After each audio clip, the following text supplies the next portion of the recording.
boundaries vanish and limitless potential unfolds.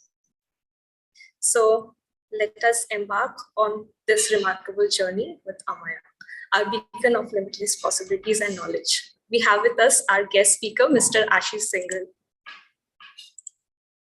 Thanks, Shraddha, for telling me about Ameya. I think it's a very good name. I also saw the meaning in the note that you guys shared with me. So happy to be here with the batch. I look forward to a meaningful interaction. My objective is not to keep this one-sided, but to keep it rather interactive so that I'm able to address some of the real questions that you may have. To begin with, I hope you're able to hear me okay. You have a fair video from my side going. Yes, sir. Yeah. Okay.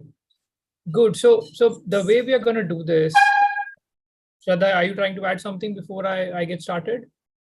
So can we wait for 5 minutes more because students are yet to join? Okay. Yeah, that's not a problem. What is the duration we are looking at, Shraddha? Because I have not been given a particular duration as yet. Okay. So like 1 hour. Okay.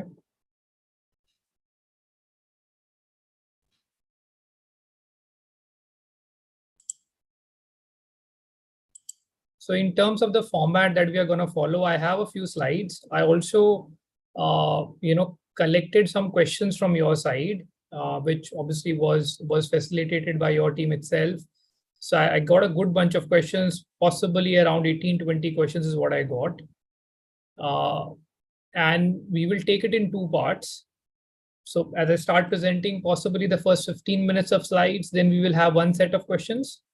And then maybe another 15-20 minutes of slides, and we have the second set of questions is how I am planning. And when we open for questions at that time, I'm happy to take more questions as well beyond the ones that have already been provided to me. Okay, sir. Yep.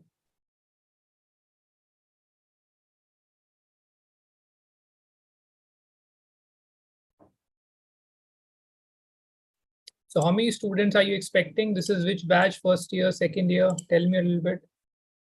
So we actually have both our batches here. Okay, that's nice.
Yeah.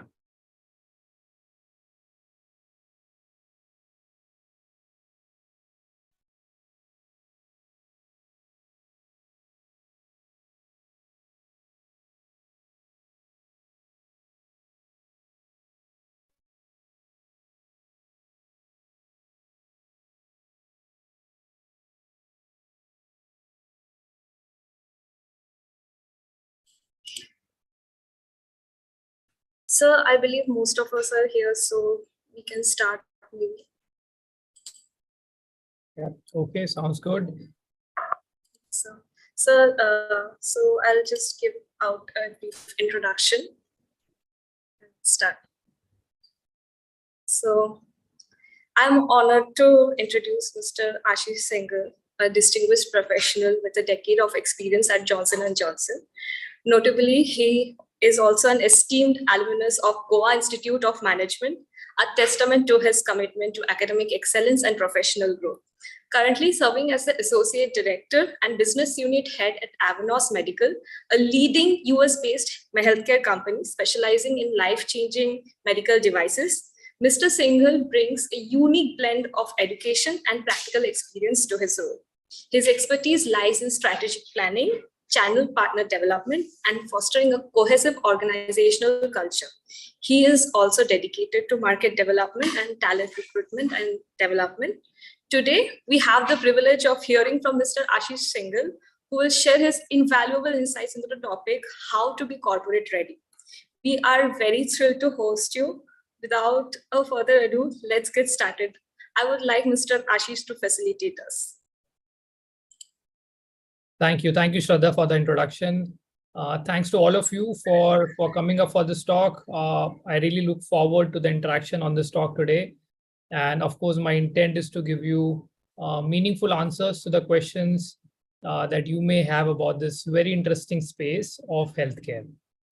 So, as Shraddha said, the way I have kind of titled this talk is about being corporate ready. All of you are either in your first or second year of MBA, and I believe that pretty soon you will be valuable contributors to the healthcare workforce. So how do you be ready? How do you be in the best space when you step out of your college is the intent of this talk. So to begin with, before I make it about the subject, let me start by telling about myself. So 14 years of experience, all of that has been across medical devices. I have worked with 3 key companies, Johnson & Johnson, wherein I would still say a large part of me is J&J. I worked with them for 10 years. Then I moved on to Cochlear Medical Devices. Cochlear is an Australian hearing implant company meant for people, products for people who are completely deaf. And for about the last year and a half, I'm working with Avanos Medical Devices. We have some very interesting products in the critical care space. Life-saving products for patients dealing with certain illness like cerebral palsy. And from a functional expertise perspective, my areas of work has been sales, marketing, and strategy is what I have done most of my career, is something I love doing and I enjoy talking about. In terms of exposure, I have by and large covered the entire India, of course, across my roles. I also take more happiness than pride in saying that I have resided in many parts of India, literally for years across North, West, and Eastern India. South, I have not resided, but yes, I have been there very often for work. From an exposure perspective, I have covered by and large most countries in the South Asia part of business, which is Sri Lanka, Nepal, Bangladesh, and Maldives. Pakistan also to some extent, but not very actively. I am an MBA from Goa Institute of Management, a BTech in biotechnology, which does have some parallels to healthcare, but still not so much so. And lastly, I love my job. Going even specific to my areas of work, sales and channel management, business strategy, people management, and leadership are the topics I'm really keen about. In terms of my hobbies, if you're doing a role in sales and marketing and you don't like traveling, then you're going to struggle. So So that's been an adopted hobby for me. I love shopping, unlike many men is what I'm told, but that's something I enjoy. I try to keep myself fit, so either a workout or a run is my idea of fun. I do like watching movies, catching back with the movie theaters post COVID now. It's been a lull for some time, and I do believe in keeping on learning all the time. So I do believe to call it out a hobby, either through reading a book, maybe reading some articles, or any way in which I can think of myself as a better person with every passing day. And this is my family. My wife works with Philips Healthcare. Her name is Ranjit. I have a 2-year-old son. This is a pretty recent pick, just about a couple of months back. Life's changed after having a kid, but that's not a topic to discuss with you guys right now. So I'll leave it there. Coming to my career journey, and then we'll move into the subject. This is broadly what I have done in my tenure with J&J. Joined as a management trainee, which I believe many of you will go on to doing. The initial about 2.5, 3 years of my career were about being absolutely on the field, doing frontline sales roles, understanding the real grind of business. And I really value those years that I initially had. Then I moved to my second role, which was rather the third role on the sheet, as you see, the regional role for Eastern India and international business. This was a Calcutta-based role. This was a people manager role, which had its own learning. Then moved to Mumbai, did a similar role for Western and Eastern India. Then I moved to a very interesting role of business strategy, and then went on to do some senior leadership roles across the 3 companies that I have worked with. The 2 key takeaways that I really value from my career so far is, one is geographical exposure. While I believe a lot is still to be done in this area, I still have exposure by and large of South Asia. I really want to now gain more exposure beyond this part of the world, maybe the larger Asia and beyond, and learning from parallel moves. I often reflect and tell youngsters like you that if you think of your own careers going forward, you're possibly going to work for another 25, 30 years. Even the ones who are looking for an early retirement at 45, 50, you're going to work for 20, 25 years. And the same way, I don't plan for an early retirement. I have at least another 20 years of career left in me. So unless we don't keep learning, it's very tricky to keep contributing meaningfully to the industry. So I think that's broadly about me, and a bit of a philosophical perspective to the way I look at work. Now, this is what we plan to cover today. We will talk about India macroeconomic factors and how are they impacting the healthcare space, a brief outlook about the industry altogether. Then we'll talk about how to evaluate your career choices. The career options narrow down as we keep growing in experience. I'll discuss some content which will help you understand this better. And then a last section wherein I also got many questions from your side about, how do you make yourself the right candidates for the recruitment months? How do you stand out? How do you get your dream job? So I'll try to give you my perspective, whatever I feel about that. So that's broadly about it.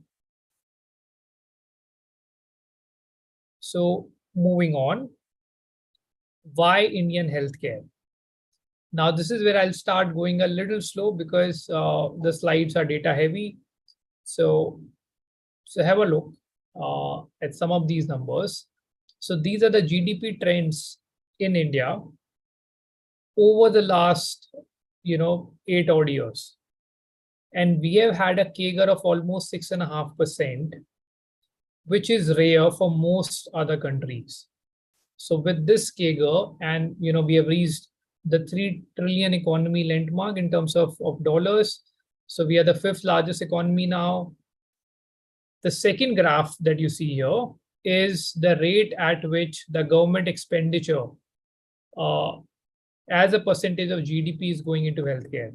So back in 2014, only about 1.2% of GDP was going towards healthcare. Now government is spending about 2.5%, or it's more like 2.2, 2.3 right now, moving towards 2.5%. So what we are saying is the GDP as such is increasing. The expenditure in healthcare as a percentage of GDP is also increasing. What it does is brings us to the third graph. The healthcare sector in India is growing at a whooping 22%, which is basically a culmination of the top two graphs. So what we are saying, the healthcare sector now, which is a lot of things, which is all your hospitals put together, which is the diagnostic companies put together, medical device companies, pharmaceutical companies, imaging companies, all of those put together, we are talking about a $372 billion industry by and large.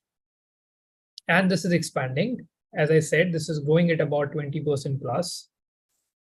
The last graph you see there, which is actually for most global leaders who look at India from the lens of comparing India to a developed market, the last graph is the most relevant one, wherein we are saying, is healthcare in India reimbursed or not, right? Which is who's paying for it?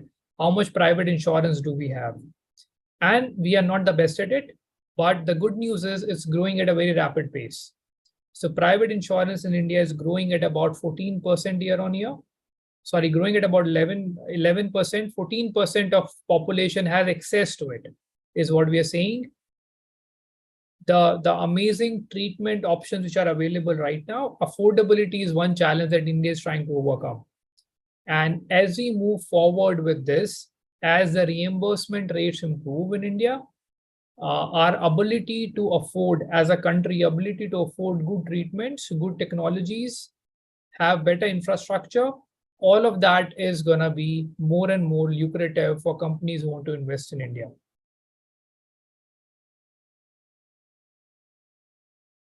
Moving on to some more factors. And this is again a data heavy slide, but I'll just touch upon a few things here. So if you see the first block at the top, wherein we are talking about 30% plus, that is the growing middle class. We always talk about the middle income group in India. We talk about a large chunk of our population is residing into villages, possibly around 70%. The remaining 30% is in metros. And then we talk about the income groups in India. The good news is the middle class, which is driving a large chunk of our affordability, is growing, as well as the urbanization is growing. So healthcare, which used to be centered around the 6 odd metros, is now expanding very actively to the 30 tier 1, tier 2 cities as well.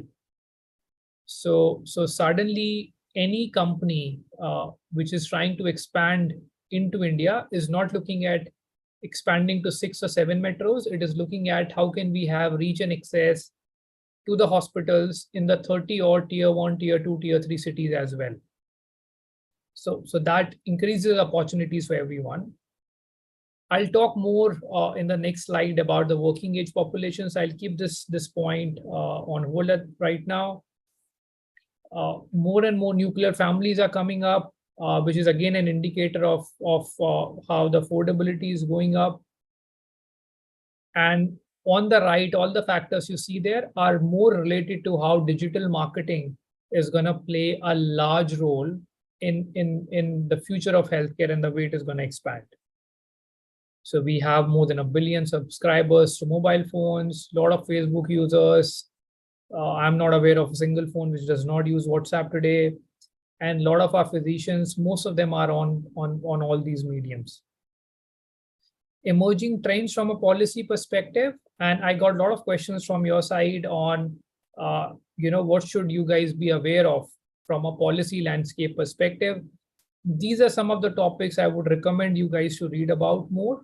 I can softly touch on these. One is e-commerce. So growing share of e-commerce, the consumptions are growing. If you see, even in the healthcare space, there are a lot of aggregators that have come up. Today, there are many aggregators who even want to aggregate supplies to hospitals, not just to consumers. So that's a big change which is coming up. Naturals versus organics has always been a debate. India, of course, claims to be a major center for organics as well. And some of the smaller players in that space are trying to become bigger now. The government reforms, very, very interesting space. So on one side, we still have a lot of foreign direct investment coming up in healthcare. But then the government is also very actively talking and promoting Make in India. So what it means is, can we have more manufacturing setups in India? And I strongly believe in the long run, the global multinationals which will survive and thrive in India will be the ones who will be able to align their ways of working with the expectations and the policies of the government. National health policy, keep a track of this. This is, it keeps evolving year on year, but by and large, the government's focus, given that we have such a huge population, almost 1.4 billion people, the government's focus is always on affordable healthcare for all. And how do we make space for cutting edge technology while the government is talking about affordability is a challenge every healthcare company is grappling with. But then India has a customer segment for everyone, for every technology, and that makes life relatively easy. And then I think lastly, there are government policies around intellectual property rights, as well as on price capping or price rationalization. So pricing is also a typical subject which you may want to study about in the healthcare landscape. Lot of heavy content there. But I think the intent of this slide is only to give you bits about some topics that you may read later, or you may ask me more questions today as we progress on this talk. Now, this is a lighter slide, an easier one. This is the population pyramid of India. The blue represents males. The amberish color represents females. And this is across age groups. So take a moment to just try to understand this graph. So this is across age groups. So 0 to 4, 5 to 9, and so on. Most of you, I believe, will be in the 20 to 29, these two layers of age group. And, it goes all the way, of course, up to 80 plus. Now, what's interesting here is the working age population of India. No other country has got 740 million people between the age group of 20 to 60. And it is this people who are in the age which is believed to be the working age, which is contributing actively to the GDP growth of the country. And because we have so many people in this bucket, and this will only keep shaping up, because if you see the bars below that, they're even longer. So 10 years down the line, we will actually have more people in the working age population. And hence the economic trends of India are only gonna be more and more positive going forward as well. And that is the reason so many of the companies regard us, so many reports regard us as a recession-free country in the near future. Now, on the extremes of this graph, as you see at the top, we still have more than 250 million people who are above 50 years of age, and we have more than 400 million children under 14 years of age. And these are the two segments which are usually of more interest to healthcare companies. So from a healthcare perspective, again, the extremities of our population pyramid is of huge interest to all the companies who want to play in India. And again, it offers great opportunity. Yeah, that sounds good. Okay. Now, if some of you are wondering what is medical devices, it's not a term you hear very often. I had no clue about what is medical devices at the time I joined Johnson & Johnson. So these are just some companies that I have, for some reason, I have got more associated to. I've heard their name more, or on the funny side, either me or my wife has worked with most of them, and hence I happen to know these names more than others. But there are more companies, not just these.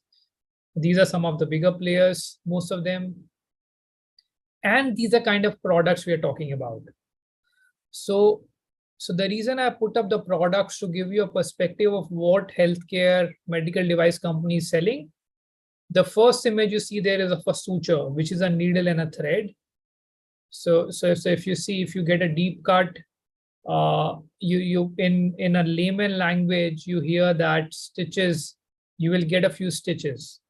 The stitches basically is a thread used, I mean, suture is a thread used for stitching, the needle and the thread. And it's a huge market. It's almost $1 billion market for sutures alone. And then we have staplers. So the laparoscopic surgery you would have heard about is done through products which go through keyholes or smaller holes. That's the stapler. Then the third one is a fibrin sealant.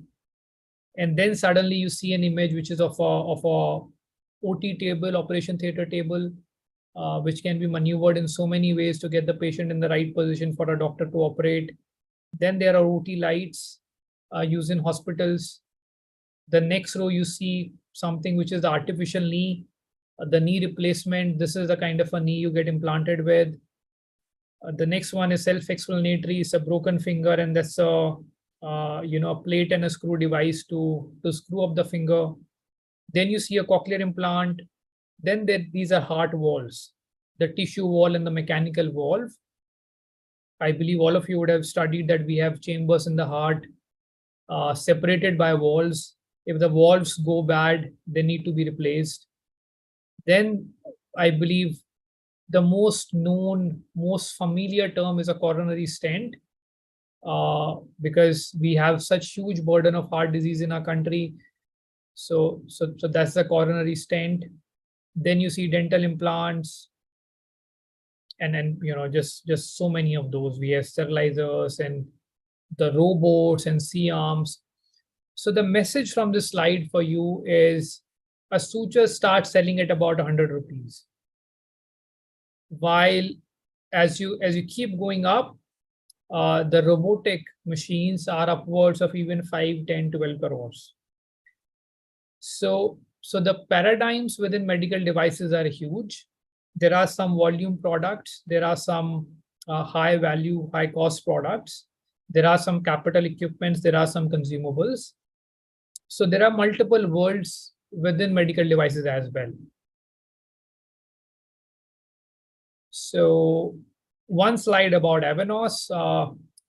As I said, this is where I work. Avenos, our vision is to be the best at getting patients back to things that matter. Our mission to deliver clinically superior breakthrough medical device solutions to improve patients' quality of life. And these 6 are the core values we truly believe in. Customer-centric. You will see every successful healthcare company will have customer or the patient at the center of it. So that's, absolutely basic to be able to deliver in the right way. We are results driven. We believe in collaboration because you've got to be good at working with the team to be able to drive the outcomes in the organizations today. We appreciate candor. We appreciate transparency. Speed of action is what we value highly, and we value a global mindset wherein diversity, inclusion, and equity are the pillars we want everybody in the organization to imbibe. Who are the customers for a medical device company? We sell to doctors. So doctors are definitely a key customer for any medical device company. The paramedic staff, the nurses, the ICU in charges, the more paramedics around it who eventually operate and use our machines, the purchase department, the administrators, and lastly, the channel partners who enable us to take our product to the depth, to the vast areas of this country. Surprisingly, you won't see patient as a customer because patient typically is a payer for the services, is not essentially a buyer. The buying decision is not made by the patient in most cases. And we sell to government hospitals, private hospitals, and nursing homes. So that's obviously the different types of hospitals that we associate with. Now, I often keep getting this question about marketing versus strategy versus sales. And as I said earlier, these three are the areas which I really enjoy working and talking about. Now, I don't know if some of you have seen the movie Alice in Wonderland. And in this movie, there is a point wherein, you can see in the image as well, the cat is sitting on a tree. And Alice was looking for the hatter. So she reaches the cat and she says, "Would you tell me, please, which way I ought to go from here?" And the cat says, "That depends a good deal on where you want to get to." Right? The reply is not here. Alice actually said to that, "Well, I'm not sure where I want to get to." So the cat replied to that saying, "If you are not sure, then it doesn't matter which way you go." Right? The reason I told you that story is strategy tells us which way to go. That's how I look at strategy. It tells us which way to go. It helps us answer these. What do you stand for as an organization? What is your objective? How to achieve the future state? What is your competitive advantage? How is the industry changes? These answers you will get from strategy. Now, once you have those answers, you move to marketing. Marketing illuminates the path. So you have the path, marketing is going to illuminate it. You try to answer, how do I communicate my strategy? I have a strategy now. How do I tell my audience what strategy I have? Where do I want to be? How do I differentiate my product? How do I implement my strategy? It could be training, it could be sales, it could be product promotions, it could be schemes. And lastly, to run any company, you need sales. So sales ensures we get constant fuel to run on the path. We have a path, it's illuminated, but we need to keep selling to be able to keep running on that path. Otherwise, we'll be cut short. So you generate revenue, you build customer relationships, you manage the channel better, you have your lead conversions, you generate insights into the field.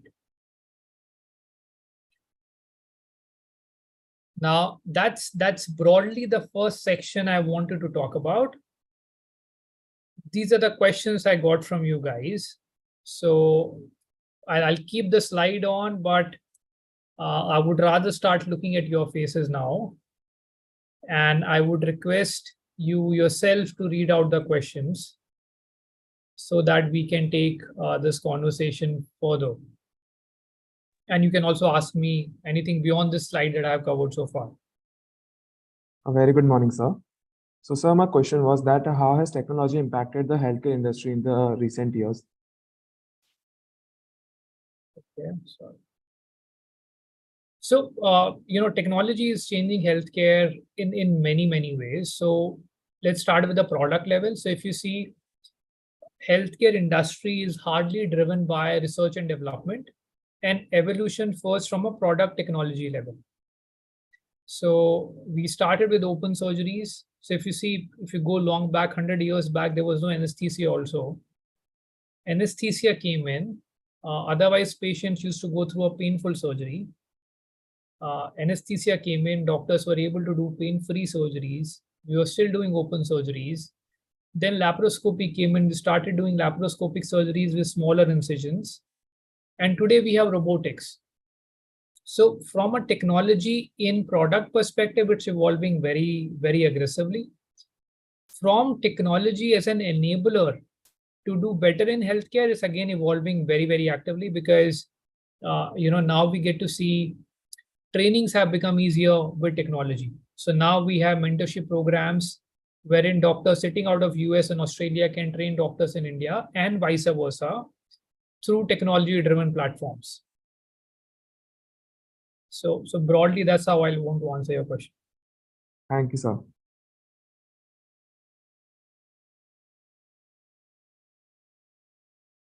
Okay, who goes next? Good morning, sir. So my question is, how has the healthcare industry evolved or changed in recent years, and what trends have you observed?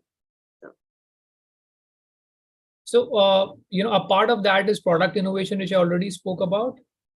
The second part of it is, and if I talk about more on the India landscape, the product differentiation between companies is reducing by every passing year.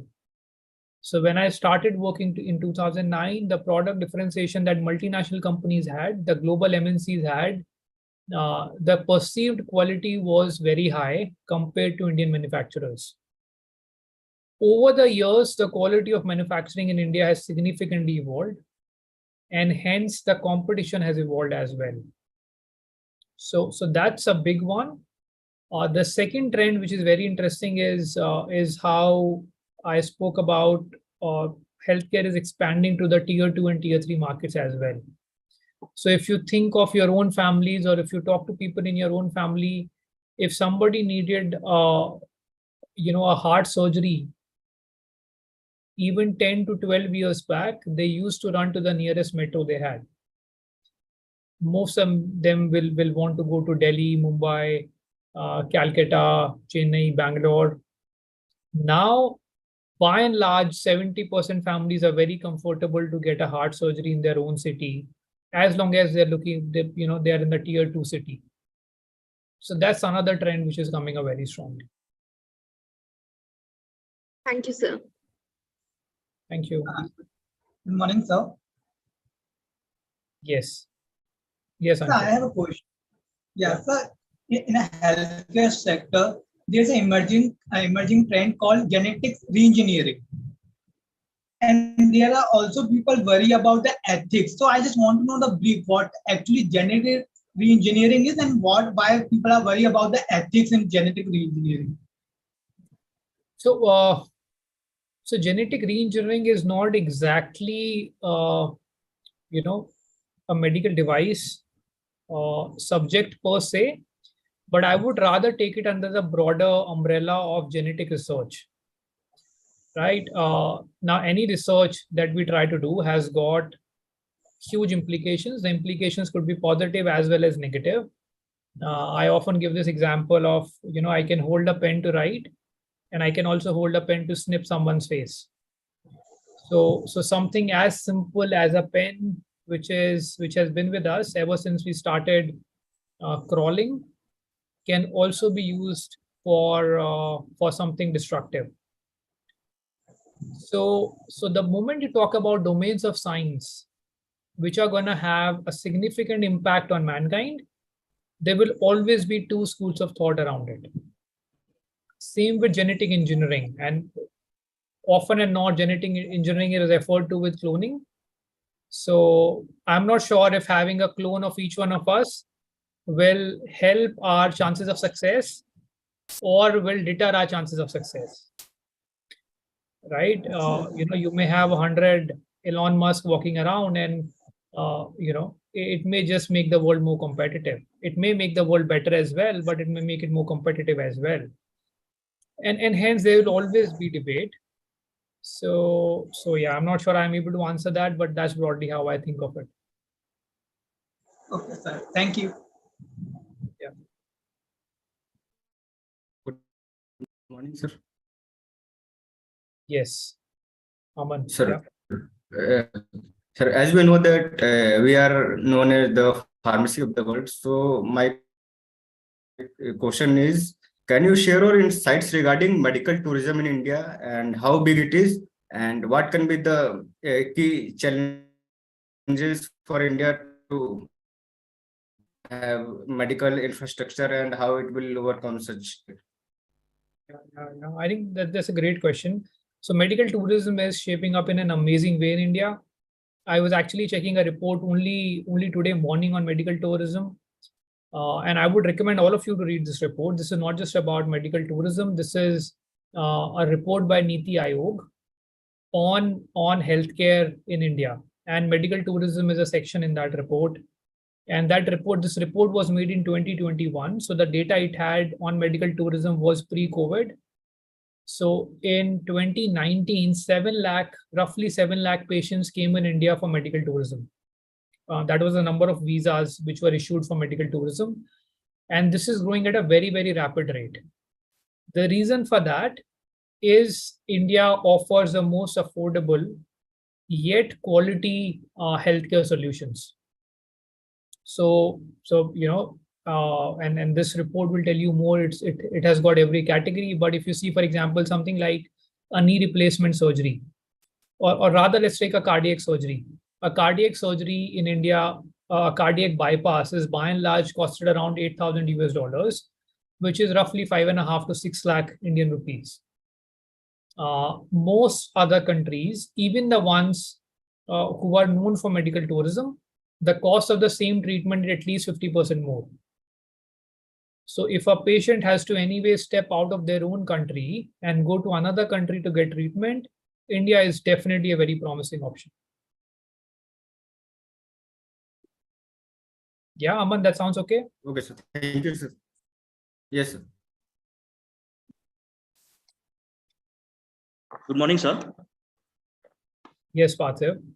Sir, I have a question, that is, how can healthcare professionals ensure their well-being and work-life balance in high-stress corporate healthcare environment? Yeah, I mean, I think that's not a question only for healthcare. That's a question for any professional in any industry, right? And there are so many parts to it. There could be a separate talk on this altogether. But I think to begin with, step one is, are you working with the right organization? And there are work environments which are employee centric, which are healthy, while there are work environments which are toxic as well. I will cover a little bit of it in one of my next slides, which is wherein my message is that you don't choose a job, you choose a lifestyle. So I think that's part one. And then part two of it is, which is more internal, which is how organized you are as a person. So I very strongly believe discipline plays a very, very critical part for anybody to be able to be in good mental health. So I think that's also another piece that we need to think of. Okay, sir. Thank you. Thanks. Good morning, sir. Yes, Reema. Yes, hi, sir. First of all, thank you that we are already having a very insightful. So Reema, that's you are echoing, so that's okay. I have your questions. You actually asked the most interesting questions. Yeah, now is it okay? Yeah, it's okay now. Yeah, so I was telling, first of all, thank you. We are already having a very engaging and insightful session. So my question to you is, what are the ethical considerations and the compliance challenges faced by the MBA graduates working in the healthcare sector? And also adding up to that, what are the critical skills for us, the MBA graduates require to pursue a role in the healthcare sector? Because we generally have a perspective that we will be joining corporates. We seldom think about sectors like healthcare or even, for the matter, hospitality.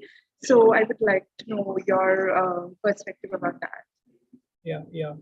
Sure, Reema. So I think, as I was saying, you have asked very non-generic questions. They're very healthcare pertaining questions that you asked.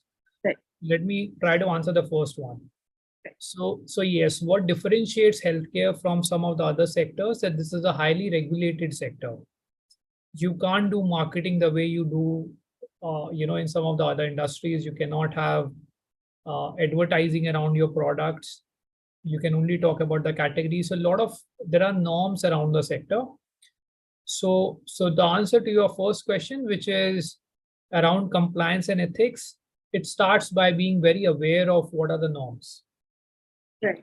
Like, for example, a US company operating in India is also liable to operate by the US Foreign Corrupt Practices Act. We need to comply by that as well. So understanding what is the right thing to do, it just makes life easy. all the good multinational companies have trainings around this. And there are compliance departments and ethics departments within the organizations, wherein in case an employee is in dilemma about a certain act, they can reach out to these departments and get more information about it. Right. Right. So that's the first one. On the skill set, which you said, let's take it in the next section because that'll be more relevant there. And there are Sure. many questions on same line. Thank you so much. Good morning, sir. Sir, I do have a question for you. So, as you mentioned, the increasing government spending, what is the major portion where government will spend? And if you have the opportunity to decide the spending, where would you put that money to ensure all the segments of population can get benefits from that? Yeah, so if you see, there are two broad areas. One is what we call the provider space. Provider means the hospitals wherein you can go and get the treatment. So clearly government is doing a lot. There are so many large government centers which have come up in tier 2, tier 3 markets. I think that's an amazing spending that the government is doing. Absolutely the right thing to do. The second part wherein government is spending, and I would love to see more coming in that area, is the reimbursement space. So how do we make quality healthcare accessible to more and more patients? So can the reimbursement programs improve? Right. So I just gave an example saying, for a cardiac bypass, if the cost of surgery is going to be around $8,000, can the government start offering close to that? Government today possibly is offering much lesser than that, not even 50% of that in their schemes. So the closer the government gets to this mark, the more developed as an economy from a healthcare perspective will start looking like. And this will become a very lucrative market for more multinationals to come in, for more healthcare companies to come with high-end technologies in India. Yeah, could I explain that to you? Yes, sir. Yes, I got it. Thank you. Good morning, sir. Hello, sir. I Yes. have a question, sir. Yeah, sure. Actually, sir. Yeah. So, sir, I would like to ask you, like, as we know, with the on a day-to-day basis, new technologies are coming, and we are going into an AI thing, AI kind of a world. So, like, I would like to ask, like, how data analytics and like new kind of technology is affecting the healthcare management, the healthcare sector, and like how you have leveraged these tools in your on a day-to-day basis in your day-to-day work. So. Yeah, so pretty much the way I answered the first question on technology, AI is also playing a very similar role. So the biggest role it is playing, it is at a product innovation level. So the robotic surgery which is evolving today is, with every new surgery happening, the robot has got more and more learning and artificial intelligence. So if for example, in very layman words, if suppose a surgeon using a robot is about to take an incision at a wrong angle, the robot is gonna notify that to the surgeon. So you can imagine how powerfully it can impact good outcomes. So that's one. Second, with data analytics coming into play, there are more forums and apps like Salesforce which are coming in. So the way healthcare companies are tracking their lead pipelines is changing. So if a sales rep is working on 40 different sales leads at the same time, you can do lead funneling, lead staging much better using data-driven tools, and you can then prioritize and spend your time better, than on the field. Thank you, sir. Yeah. Thank you. Very good. Very good morning, sir. I'm going to ask, what age will a pharma student get as compared to a student from any other background in the healthcare industry? Yeah, so Aditya, I believe you are a pharmacy student, and hence you're asking that. I would actually say the benefit is only marginal. because the companies are going to hire you from this college as MBAs. So that is going to be the primary lookout, is how good you are with your skill set you're learning in an MBA. But yes, after joining, being a pharmacy graduate, your appetite for science, medical science, could possibly be higher than someone else. So maybe you will find it relatively easier to deal with stuff once you get in, is what I would say. Yeah. Thank you. So since we are limited on time, we Yes. can take the rest of the questions later on. You may continue with your session. Sure. So let's move to the second part of this talk, as I said, which is more around career conversation. And this is what I touched upon just now, is choosing a job or a career means choosing a lifestyle. What do I mean by that is, let me talk with this very simple example of cricket, which everybody understands in India. Do you have a sense of the lifestyle of these cricketers you see? Right? Most of you, the answer is going to be yes. You know that what all they do in their life. A lot of training goes on. The rewards are huge. They make significant amounts of money. A lot of touring is involved. I mean, you will have a good sense of what their life may look like. And if I go a level deeper, if you look at these 5 cricketers and think of the kind of legacy they have or the kind of careers they have, you will possibly have some idea about the lifestyle of each one of them, right? What they have and what they can afford. Now, unfortunately, you may not have the same understanding of lifestyle for the dream job that you have. And that is what I want you to think about. So, do you know as much about your possible career lifestyle choices as you know about a cricketer's? And for me, what does lifestyle mean? For me, lifestyle is about these 5 things. And somebody asked about work-life balance and mental health. I have a feeling that if you choose what you want across these 5 buckets, you will have your work-life balance. I mean, if that is a choice. So, money definitely plays a very important role in the lifestyle you want to have.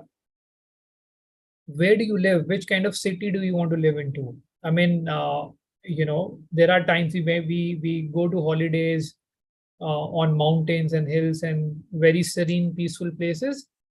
And you think of, can I run a business from this place? But then, is that the place you want to live for the rest of your life? Do you enjoy being in a metro? Do you enjoy being in a small tier 2? Do you enjoy being in a village? Where do you want to be? Time, how much time will you have for yourself? How demanding your job is going to be from a time perspective. That's another key part of lifestyle. Your health, and that's everything, right? Physical, mental, spiritual. Do you want that as a part of your lifestyle, or you're okay to compromise on it? And then the last one is what luxury means to you. What type of a house you want, what car you want to drive. And eventually the job you choose, the career you choose, has to enable you to whatever you want in each of these 5 buckets. If you want to make this conversation even more complex, think of how will these choices, these lifestyle aspects look like after every 10 years in your career. Right? Today, you may afford a rental apartment of 50,000 rupees a month. 10 years down the line, can you afford something worth 2 lakhs a month? Or you aspire for something 5 lakhs a month? Right? Today, you may drive a hatchback. 10 years down the line, do you want a luxury car or you want an SUV? I mean, a non-luxury SUV, whatever you want. So think of those choices when you're picking up a career. Next is I think another tricky one is our career options keep going narrower with experience. And let me take an example of, trying to be a chef, right? Suppose you want to be a chef and you are just completing your hotel management course. You pass out from the college. Now, at this point, you can join a Japanese restaurant, you can join an Italian restaurant, you can join a continental one, you can join an Indian restaurant, you can join a Chinese restaurant, whatever you want to do.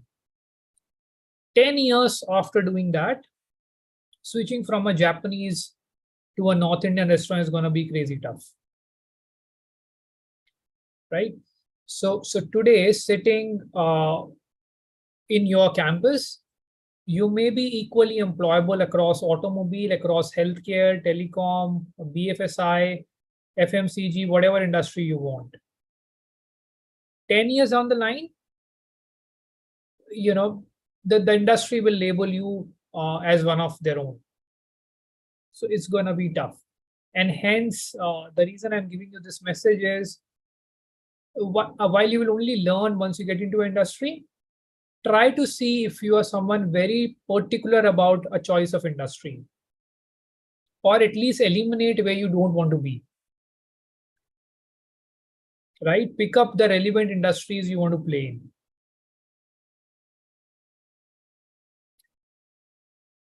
Next one, I got this question from many of you. What do organizations look for in candidates when they come for campus recruitments? And you may find my answer a little funny on this one. What they look for is typically, by and large, what your parents look for in your to-be better half. Right? So they want someone sincere, they want someone decent, someone who's going to learn, somebody who's going to be caring for the organization. So if you see, they want coachability, they want passion, energy, they want intelligence, they want sincerity, communication skills. Now, whatever you see on this slide are actually, if you see, most of them are personality traits. And this is another piece I often talk about, which is personality traits versus competence. So I know sales, I know marketing are my competencies. I am hardworking, I have good communication skills, I am sincere are my personality traits. Right? As an example. When companies come for campus hiring, and I've been there a few times myself, they're looking for personality traits, because if they wanted competencies, they can hire anybody from the market. Right? So the biggest mistake you can do is being a 20-year-old and acting like a 35, 40-year-old. Youngsters are tagged to be energetic, be passionate, look like you want this job, and that's going to help your cause.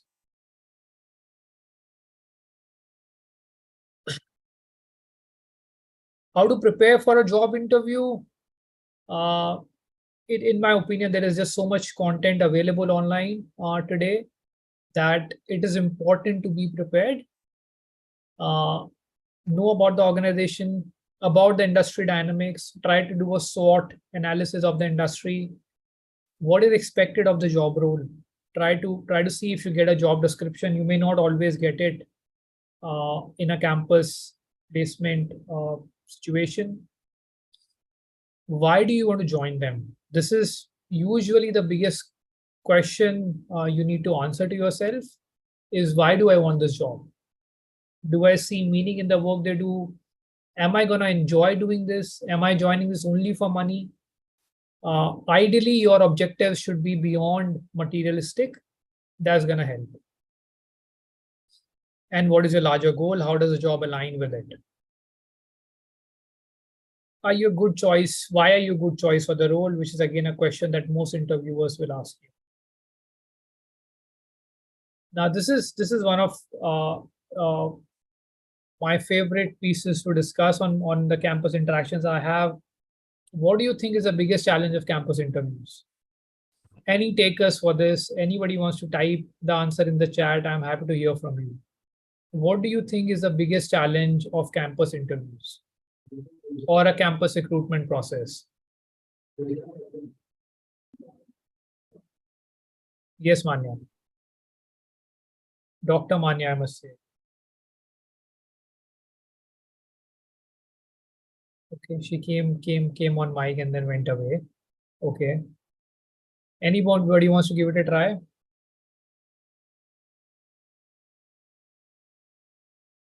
Good morning, sir. So maybe the biggest challenge would be, sir, that in the campus interviews, the company have a lot of options that Yeah. the students are available and they are getting the same amount of education and knowledge sharing from the college. So how do we differentiate or us from others, basically? So that is my point. That is the biggest challenge of campus interviews. Although we are different individuals, but Yeah. there is a cutting edge competition. So Of course. that is my take. That's a very good one, Aishwarya. I completely agree with that. But I have something else that I also wanted to talk about. But I agree that is a big one.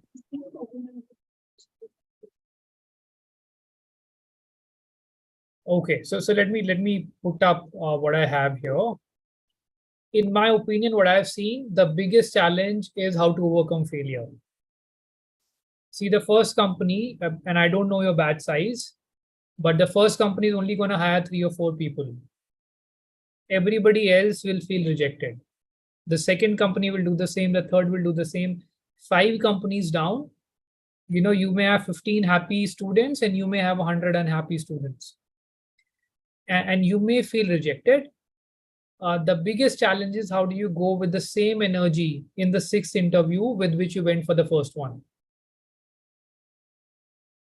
And I'm telling you, the ones who struggle for a longer time, who get overwhelmed by rejection in interviews. And there are ways of looking at it. And I think if from this talk today, if this is the only takeaway I can give you, is always remember, no interviewer can reject you. It is always a job fit.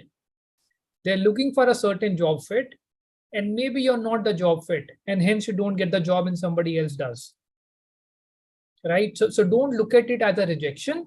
Look at it as poor fitment, and hence maybe the 6th, 7th, 8th, 10th job you go for is going to be a better fit, and you may be the best person. The person who got the first, second, third job may not get the 10th one which you're getting, because they will not be the right job fit for that one. So that's one. Second, I very strongly believe is if you are good, if you have made it to this point, you are not going to become bad overnight. Good people, competent people do not become bad, incompetent overnight. So one rejection, the next morning, there is no reason that should make you drop your shoulders. That should not make you feel that maybe I'm not as competent as somebody else. Yeah. So this, I think, is my last slide per se, wherein I'm trying to tell you, for corporate success, what are the factors I have felt are very important. One, what that image is trying to signify is try to present your best self. So you're putting in crazy amount of money in your MBA program, right? Put in another 10K on buying the best attire for that interview. Don't compromise on a good business suit. Don't compromise on not looking your best that day. It could mean anything, right? On the funny side, what I reflect upon the most is I never experimented a hairstyle in my MBA. And today I can't, because every day is an important meeting. And there are so many times I think I wish I had tried a few different hairstyles while I was in MBA. So I'm not saying experiment while you go for an interview, but this is your time, experiment. Applies to both men and women. So, and pick up what's your best self before you go for that interview. Second is, it happens so often that we say in the interview, they're going to ask, what are my strengths? right? And what strengths am I going to say? Interviews for you. The good thing is interviews are not going to happen tomorrow. Rather than preparing what to say, why don't you build those competencies? Over the next 2, 3, 4 months, just pick up 2 or 3 competencies you genuinely want to build in yourself. You will be so much more confident talking about those when you go for the interview. Third, communication. I think the importance of communication cannot be over explained. It is so important because I mean, being able to communicate, to be able to speak the language well is one part of it, and to know how much to speak and how to speak is another part of it. They are both super critical. So if English is something you struggle with, try to be your best, try to improve. This is going to be a challenge for you for your entire life. I still make an effort to keep improving my communication skills. Most of the people I know who are doing well is because they want to be a better self. Next one, conversation skills. Right? So if you get a chance to be in a dinner meeting or in a casual coffee meeting with a company associate, what is that you're going to talk about? Right? Will you have topics to talk about? That is conversation skill, the ability to hold a conversation. This is honestly my improvement area as well. I'm a bit of an introvert, not the best at having casual conversations. But yeah, I realize it's very important with every passing step. And I think the last one, networking, while I do believe it is overrated, but yes, you rather know more people than not knowing as many. So I think networking helps, social media helps. I'm sure there are many people like me who are giving you talks. It's sensible to reach out to these people on LinkedIn, get in touch with them, read good content, be networks of people who share good content. All that is going to help you in your development. So that's by and large about it. This is the second set of questions that you guys had put forward. If we have time, we can take it, or we can choose whatever questions you guys want to ask. Sure, so we do have the time. We can take more questions.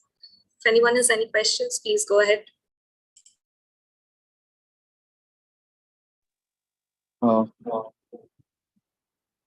I have one question. Hello, sir. Good morning. Yes, Sir, is the presence of Jan Aushadhi Kendra, which was launched by Pradhan Mantri, which offers affordable generic medicine of the same quality, affecting the marketing dynamics of private pharmaceutical industry giants? It's a difficult one to answer, but my perception is that it is not largely impacting because, again, India has a huge population which is unserved, which don't get treatment at all because they can't afford it. And, the government programs are more targeted at that segment. So when you do the classic segmentation, the STP exercise, the segment which is being served by the GEM clinics that you spoke about, it's actually not by the GEM clinics. GEM is a much larger piece, but I would rather say the government schemes are directed more towards the economically underprivileged section of the society, and hence it is still leaving enough for the private space to play in. Okay, thank you, sir. Thanks. So due to the limited time frame, we can take up 2 more questions.